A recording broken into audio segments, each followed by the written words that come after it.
Yanni live at the Acropolis. They paid, like he paid for, this is relevant, I promise.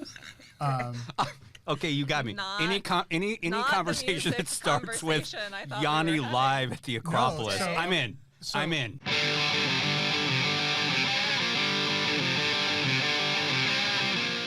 I'm Arizona Family political editor Dennis Welch. Dennis, fake news Welch. Try to tell the truth. And this is the Politics Unplugged podcast. Dennis, if you have a problem with substance abuse, I am more than willing to talk to you anytime you need.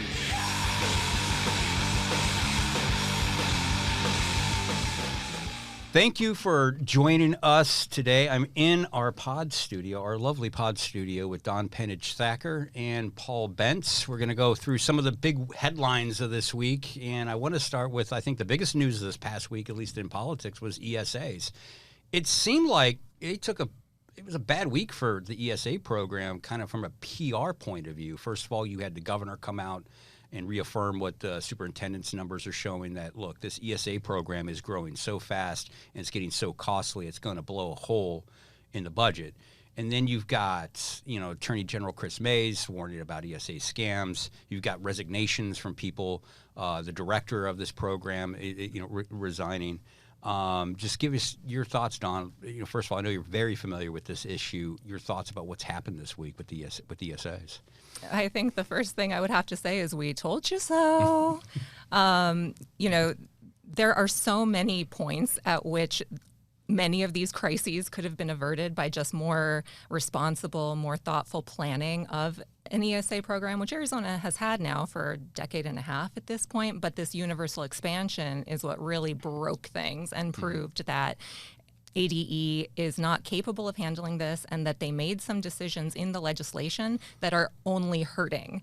Many of the people who have had the biggest complaints are the special needs families who were the original and the smallest part now of the ESA program, who are saying, look, you've left us behind again. We came to the ESA program because we felt we were being left behind because our needs weren't being met. And now you've done it to us again by doing this universal expansion, inviting in tens of thousands of more people who were already going to private school or already homeschooling, who are essentially just getting a massive tax dollar coupon at this point. And everyone is paying the price. People in the program, which is horribly run, as this week's headlines continue to show, and the taxpayers of Arizona, who are now looking at a hole in the state budget, $1 billion being spent, they predict, to educate 8% of this state's students. $1 billion for 8%. And that was the part of the Hobbs forecast on that, was that 8%,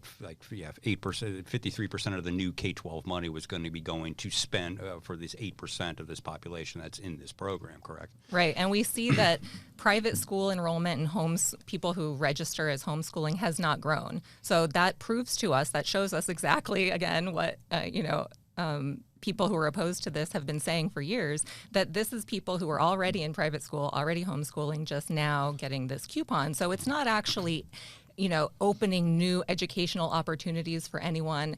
It's just a giveaway to what we continue to see is mostly upper middle class to wealthy families. And Paul, talk to me about the possibility of the governor, getting changes or, putting curbs on this program in the near future.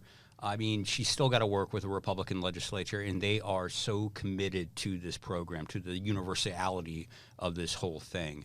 It doesn't seem like, as long as the Republicans are in charge, she's going to be able to be successful in getting any significant curbs in place. And it also seems that if Democrats are able to get control of the House and the Senate after next year's elections, there may be challenges to repeal or to curbing some of these programs, because obviously they're popular enough that it's growing so fast it could be costing us $1 billion. Right, and that bear in mind, the $1 billion is an estimate. Yeah. Nobody really knows how much it's actually going to cost. They've come to a similar estimate. I mean, the legislature has announced that they're going to have Alan McGuire, a known economist, try to look into this and get them some answers about what this really means. It's going to be. Don't you think they wanted to do that before they passed this? One would think. We also, I mean, when alt fuels happened and it was supposed to be $5 million and ended up being $200 million or whatever it was, they stopped it pretty quickly. We're at $1 billion but I mean, I guess NBA salaries have increased pretty significantly since the 90s as well. So maybe it's a commensurate. But I think it's going to be a little difficult to get the toothpaste back in the tube. I don't think they're going to be able to roll back to what it was previously. But certainly at a minimum between now and then, one of the biggest things that they should be pushing for is transparency. How is this money being spent? I mean, it's reasonable. I mean, we care. These are supposed to be fiscally responsible individuals who care about government transparency and how taxpayer dollars are being spent. So how much is these tuitions to these private schools? How much money is going to any given private school? We should be able to know that. We should be able to know what percentage of the money is going to these private schools, what percentage is going to these micro schools or home schools. I mean, and the question I had is that 8%. Is the 8% all of the students or the new students? Because my guess is the 8% is all of them. So we're really talking about 4%. So half, less than half, are new students that moved from a public school to a private school. The other half is ones that were already in a private school. So we have seen a significant increase in education funding, and education is still one of the top issues facing the state. But we're seeing as much as the water's being poured in the bucket, the hole at the bottom of the bucket is getting bigger. And so is this an opportunity for the legislature to want to put more money into education? Certainly. But at the same time, I think the challenge that they have is this lack of accountability. And as this grows, and as you see, the more bad news we see about it, especially at back to school time, I think it creates challenges in the long run. And part of the transparency thing, at least when the governor's concerned, she wants testing results. I mean, explain that, because it seems like you want to know how well this school is performing before you sent your kid there, but now you can't get that information. Sure. We have absolutely no idea what curriculum is being taught in private and homeschool environments. We don't know how those students would compare if they took the same tests as students in district and charter schools. It is a complete black box of information that we don't know, and yet we're pouring hundreds of millions of tax dollars into it and growing. So, one thing that they were able to negotiate last session was an ad hoc study committee in the legislature with the governor, the superintendent of instruction, the Speaker of the House, 2 Republicans, 2 Democrats, and 2 members of the public to look at what would transparency metrics and oversight of the program look like. What should those terms actually contain? And so, I hope that they would look at things like, as Paul said, how much is all of these different, micro schools and private schools actually getting? There should be an opportunity to talk about means income eligibility going forward. So you're talking about, like, in what ways could this be curbed going forward? So, if we're not just trying to give a coupon to mega millionaires, then we should be able to put an income cap on it. We should be able to say that students in private schools and homeschool environments at least have to take the same tests, state-issued test, as charter and district schools. That's not to say that the private school has to calculate these into the grades. That's not to make the private school care at all. But we as taxpayers should get to know how they would compare academically. Other states that have voucher programs do all of these things. We often talk about Arizona and Florida kind of being, sisters or siblings in terms of, frankly, the crazy legislation that we do. Even Florida has these guardrails on their program. So there's no reason that we shouldn't be able to get there if, as Paul was kind of suggesting, if the Republicans who say that they are about transparency, accountability, and fiscal responsibility with tax dollars, if they allow it to. And if not, I believe that, the governor's office is increasingly starting to message that if they don't figure out a way to get this into control for taxpayers, that she will do what is in her power. But ultimately, we're not going to see a full repeal of this program. I know the governor announced that in her State of the State speech. I just don't think that that's viable, especially in this current environment. I think it'd be very even difficult if the legislature were to flip or both chambers were to go blue next year, because it will still be a very narrow advantage. I think a full repeal would be very difficult, but I think a lot of the things that Don's talking about, I think a lot, maybe the income requirement or some of those other things would certainly be things to look at, because we just simply cannot afford a out of control, more than $1 billion program without some sort of issue in place to at least start to solve it. You know, one thing that would be really helpful is actually separating out the public budget from the ESA budget, make them actual two separate budget lines that the legislature has to actively vote to put money into each one. And I think that would begin to finally address this hole at the bottom of the bucket issue where, yes, we made a historic investment into public education, except we're quietly, or not so quietly now, siphoning it out when you're not looking. And talk to me a little bit too. The governor is now send a letter to Tom Horn, Superintendent of Public Instruction. It really seems the governor is ramping up the pressure, on Horn and other people related to this to, provide a little bit more transparency for what's going on with this program. Talk to us a little bit about that.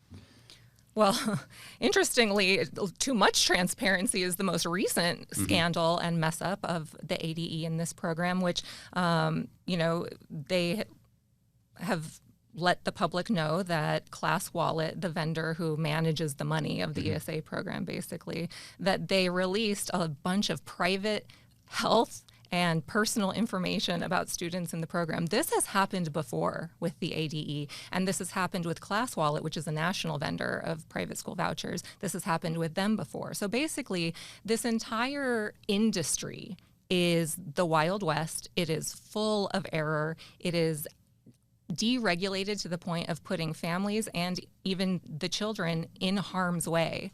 And at minimum, I think that the governor, the legislature needs to look at a moratorium of no more growth. We need to get this thing under control before we put more people in this, what is now proving to be such a disaster. All right, let's shift now. Let's talk about Paul's favorite topic. Polling. Yay! Huzzah! We've got some recent polling, from Morning Consult on, speaking of the governor, Governor Hobbs, and it turns out that in terms of all her governor colleagues across the country, she's the second most unlikable governor in the country. And the numbers that they came up with is that her favorables are at 46% under 50, her unfavorables are at 42. Again, is this a surprise? Because I wasn't that surprised by it, because this was a very contentious election. It's still kind of a right-leaning state, and she's dealing with a Republican legislature at this point. Right. The glass is half empty is that she is less popular with only a 46% approval rating. The glass half full is that it's +6. She's got 6 points more that favor her than oppose her. The overall, when you look at that at 86, that's still one of the lower awareness. She still has a pretty decent size undecided chunk. I think, look, it was a narrow election. Certainly, we are still a right-leaning state. We are, as I like to say, we are not a purple state. We are a red state with purple spots. We are more of a Dr. Seuss character than anything else. And so she's definitely dealing with that, but she has significant opportunities to increase that awareness on issues like water, on issues like the extension of Proposition 400, where she can show leadership. I think the budget, it was what it was. I think it was a negotiation that the legislature probably got more than they deserved out of that with the Christmas tree. Everybody get what they want out of it. I don't think that was the victory that I think her team had hoped for or probably could have achieved in that case. But, look, we're a very partisan state. It is a very extreme. Very few partisan elected officials get above 50% approval. It's not very common here. We see organizations that are able to achieve that balance. But look, what that tells me is she's got 85% approval among Democrats and 10% approval among Republicans. Really, where our difference lies is where those independents lie. But with our very partisan state, with a very red-leaning legislature and a new democratically elected governor, first Democrat in quite a while, we're seeing that sort of natural friction. So, and quite frankly, I mean, she might be lower benchmark-wise, but that's a pretty good starting spot for this time in office. Yeah, and Don, obviously, governor's not going to worry about. She's not up for re-election for a little while, but like, what can she be doing to try to get to that 50% threshold? The gold standard, I guess, in Arizona, like what you want to be trying to get at this point. I mean, I don't think that she's probably worried about her, popularity rankings in a poll like that. I think she is and her team are going to continue doing what they've now started doing even more so, which is focusing on those issues that Arizonans actually care about. I was saying to someone that I don't care how popular the governor of Wyoming is. I care about, do the freeways connect and do they stay together here in Arizona? Will there be water when we, go to another community? And so she's focusing on that, and she'll have the same legislature that she had this year, next year. So what they're able to do will probably be dictated, at least in some ways, on who's running and how they perceive their voting constituency to be.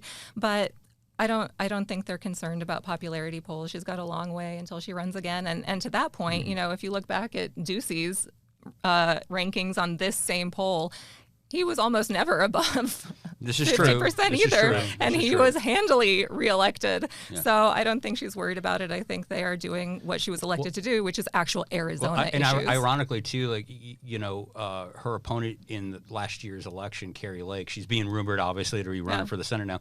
There was a poll done by another firm, OH Predicted, that shows that Carrie Lake's approval, it looks to be cratering in Arizona. Yeah. Right now that's something that someone should care about, that Carrie Lake should care about. The ongoing Supreme Court challenges, the rejections time and time again, the sore loser nature of it has certainly impacted her popularity. And, she's really, the shine is off that celebrity. She was a celebrity. I mean, longtime newscaster, pretty well known. That's why she had sort of the crossover appeal that neither groups like Fincham nor others that ran in some of the races were able to achieve, because that was sort of the delta between the election deniers and her level of competitiveness, was that she had that era of celebrity. But the other thing is, this comes down to the issues that they focus on. What we saw, and we said this time and time again, is that voters did not want to criminalize abortion. The large majority of the electorate believed that the election results were true, and they didn't want to ban early voting. Carrie Lake was on the wrong side of all three of those issues and continues to be. Katie Hobbs, she is not governing poll to poll. I understand that, but there are incredibly popular issues. 68% of the electorate in Maricopa County wants to see Maricopa Prop 400 extended and that regional transportation plan continue. We have seen high 70% on issues such as groundwater and people wanting to address groundwater. These are home run issues that she could take the lead on and gain significant support with the community. These are not difficult issues. They're difficult policy-wise, but from being on the side of the righteous, this isn't like a 51-49. These are big-time issues that she can take up, show leadership, and really get closer to that approval rating she'd like to see. I'm getting the sense that Paul would like to talk about Prop 400. Let's do it. Sure, I'd love to. So to recap, it's the half-cent sales tax for transportation, right? Passed initially back in 1985, right. Renewed by voters again in 2004, and because of some weird thing in the law, you probably know the history of this. Only Maricopa County needs the legislature to put this thing on the ballot. It's the big, it's set to expire next year. It's was one of the big issues heading into this legislative session, which is continuing to continue. Right. And their lawmakers are returning from their second month-long break next week on Monday. And this is an issue that we're hearing some rumors that it could get done. You said you got some polling back again. 68% think this is a home run.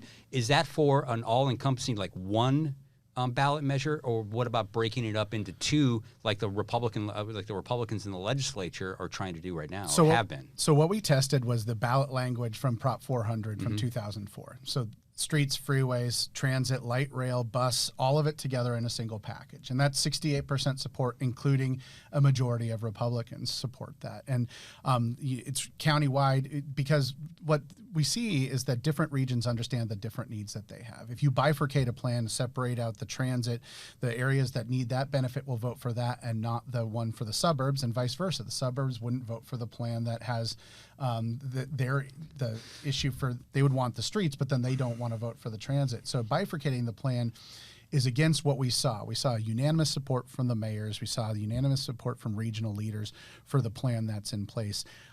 That is what's worked. That's what passed with 58% in 2004. It's also important to note that Prop 104 in Phoenix passed overwhelmingly, and then when they tried to repeal light rail with Proposition 105, it failed miserably. Every time transit and transportation's on the ballot, we have seen time and again that the voters want that because they do not want to turn into California. They don't want to see the gridlock and the congestion that we see in other places. And as we grow, we're starting to feel that again.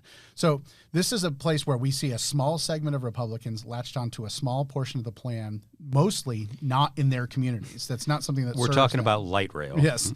Where they want to tell other people in other places what they should and shouldn't get. It's sort of like the vouchers, where like, oh, you don't you worry about the vouchers, that's for other people, but in reverse. They don't want other folks to get something that they don't like.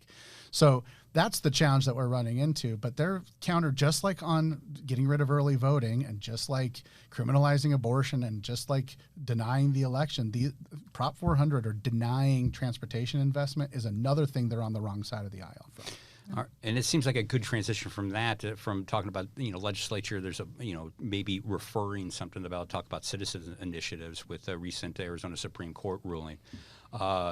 Saying that basically pay per signature ban is constitutional, and this could hurt in citizens initiatives moving forward, particularly when we're all expecting there should be a citizens initiative that you may or may not be involved with regarding abortion, correct? Right. The Supreme Court actually put out a couple decisions lately that are really important to future initiatives. So, yeah, they came back and said it is unconstitutional to pay per signature, but they did allow for other kind of rewards to, top performing signature collectors, which for the most part, those groups that do signature collection we're happy with, because at least there's a way to incentivize, doing good quality work, and a lot of it, which is what you want when you're getting signatures. But the other decision that the Supreme Court came up with, which is actually the crazier, which is they looked back at the Fair Elections initiative that collected over 500,000 signatures last year when it was it last year? 2 years ago? Last year. Okay. Well, I mean, when they filed, it all goes together. Anyway, and it got thrown off the ballot for too many invalid signatures. So that went to court, and the Supreme Court said, yes, invalid signatures were counted twice. Double counting is allowed, and it happened, but that's fine. That's mind-blowing. That you can count a bad signature twice, and that's what kicked Fair Elections off the ballot, and that the Supreme Court allowed that. So that is still the case. That is the law of the land, that you can count an invalid signature twice. So what that means for initiatives, whether it is, access to abortion or something having to do with primaries or healthcare or anything else that we might see, is you already have to collect hundreds of thousands more than the minimum to be safe. Now you're going to have to collect 75, 100% more than needed, because apparently one valid signature can count for two. And the Supreme Court said, this is happening, but we're fine with it. We hope the legislature figures it out, which of course they will not. Absolutely no chance in hell, which is short-sighted, because there will come a day. There will come a day. No, I mean, this is part of the systemic dismantling of the initiative process that was placed in our Constitution at our statehood. The citizens' right to initiative is one of the big things that Arizona fought for as part of its statehood. So it's been around for a very long time. But over the years, they've seen things that they don't like education funding or other issues, minimum wage being another great example, that gathered signatures, got on the ballot, and qualified, addressing the issues that they refused to do. Marijuana is another great example. The legislature had an excellent opportunity. All the polling showed that there was a desire to do something about marijuana, and the legislature could have taken that up, refused to do it. So now they're stuck with the law that they have. And voter protection makes it even more solidified. So they do things like they're limiting how you can collect signatures. To Don's point, the good news is that you can set up incentives still that you can gather. And so there's ways that won't be challenged if you do this, you can be eligible for other benefits. But they're also trying to place on the ballot the county per county. You have to have a minimum number of signatures in every county. I mean, these are roadblocks that they're putting in the way, with the irony being that one day, as Don mentioned, they might be on the other side looking in, wanting to fix something that they don't like. There's been threats already when it comes to some of this taxation, the rental tax or whatever, that they're going to, if the rental tax doesn't pass, for example, the repeal of the rental tax, that they'll put it on the ballot. But they're like, well, we're going to have to go through the same hurdles we just put out there, to do that. So that threat becomes minimized when you've already put all these roadblocks in the way. All right, we're getting close to running out of time here. So I do want to end with a fun game that I did not prepare you guys for. Oh, great. Okay. And the game is called, Where is Mark Fincham Going to Run? So if you're not familiar with Mark Fincham, he ran very unsuccessfully last year for Secretary of State. I think Adrian Fontes beat him by well over 100,000 votes. Largest margin. Largest margin out there. And, just poleaxed him, politically speaking, in that race. Mark Fincham, as far as I know, is yet to concede. Right. But he appears to be office shopping. He has taken out some paperwork that shows he has some interest in running for Maricopa County Recorder. Has been reporting that he has a Phoenix address, but now we've learned this past week that he may be running for Ken Bennett's seat up in Prescott in Legislative District 1. So where is Mark Fincham going to run? What office? What's going on here? I'm going to go first, so you can't say what I think he goes for Bennett's seat. I think that all Mark Fincham cares about is being elected. He doesn't care what the job is. He doesn't care where. He doesn't care how legitimate or illegitimate it is. So that's going to be an easier one. So I think he goes after Bennett. You have District 1, Arizona Legislative District 1 is one of the reddest districts in the state. I mean, if he could move to Mojave County, I think he would. I mean, go. If it's a little bit of a longer drive, but I think he's looking for a place that is, if he can win the primary, that there's pretty much guaranteed the slot. So between that and the Recorder, I think there's difference. It's interesting that he picked the Northwest Valley because there's two very red districts in the Northwest Valley, and Speaker Toma is termed out and said he's not, he's going to announce his plan. So I thought maybe that's why he was moving up there originally. But it was interesting that he's now targeting Bennett's seat because Bennett's been very loyal on a lot of the stuff. He was part of the audit. Bennett has been. He was the spokesman for the Cyber Ninjas. And he was also the deciding vote on placing the ban on ranked choice voting on the ballot. I mean, there's some other things like that Bennett's been the linchpin in the Senate and getting a lot of the Republican agenda done. Well, if you're not familiar with the politics up there, the Bennett name has been up there for a long time. Yeah. I mean, that's why I was really kind of surprised because I kind of think, I don't know, you guys can disagree with me, but I think that Fincham would be a significant Republican primary challenger to Stephen Richer. I think that, in the primary, in the Republican primary, I think that's pretty much a guaranteed loss in the general election. Based on how badly he lost Maricopa County, the bulk of that defeat you talked about, the 100,000 vote defeat, the large bulk of it came out of Maricopa County. It'd pretty much be giving the Recorder's office back to a Democrat, even if he was able to survive the primary. Yeah, and that's where we are. We are in a reality where Ken Bennett is too moderate for his district. I mean, I don't know. And on that, I think we'll end it right there. Thank you both for joining us this week. It's been a lot of fun. Thanks for having us. Thank you.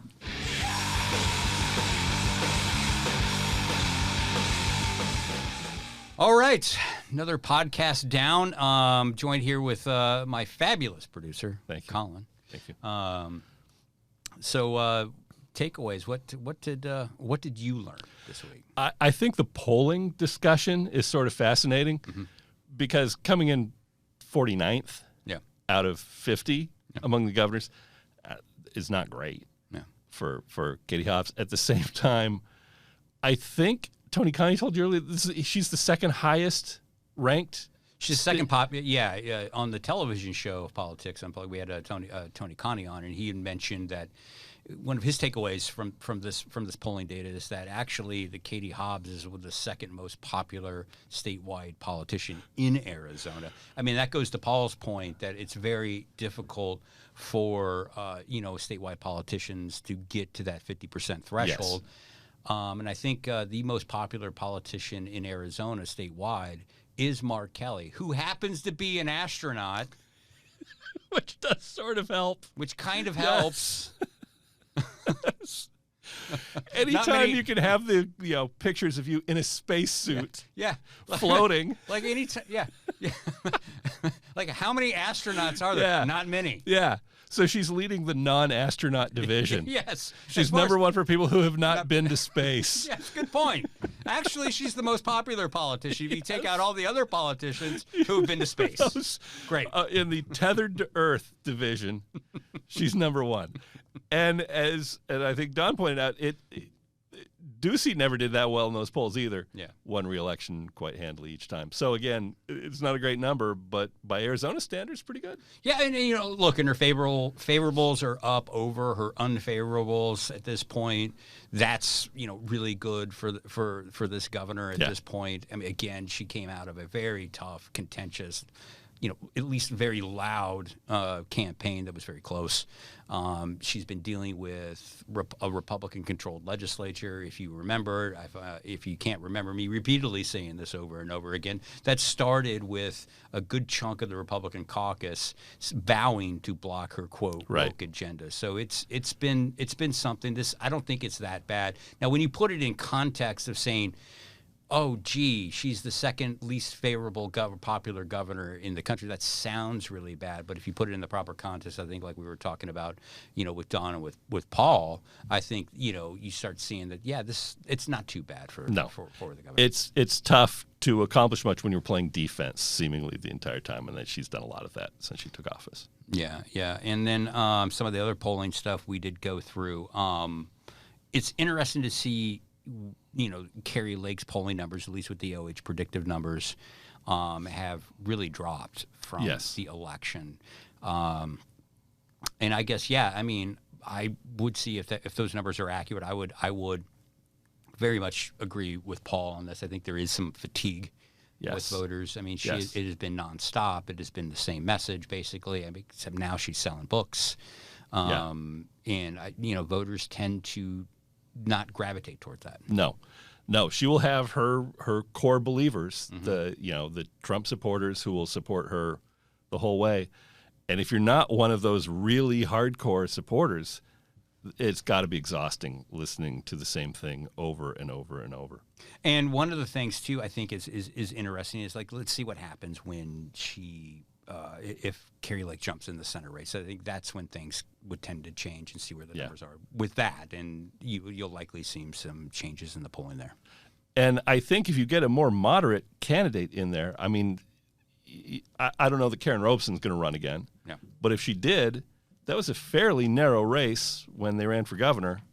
It could be a very different result, I would think, in a Senate race. Yeah. So, well, that's about all I got here for the end of this pod. And thanks for tuning in here, and we'll see you all next week.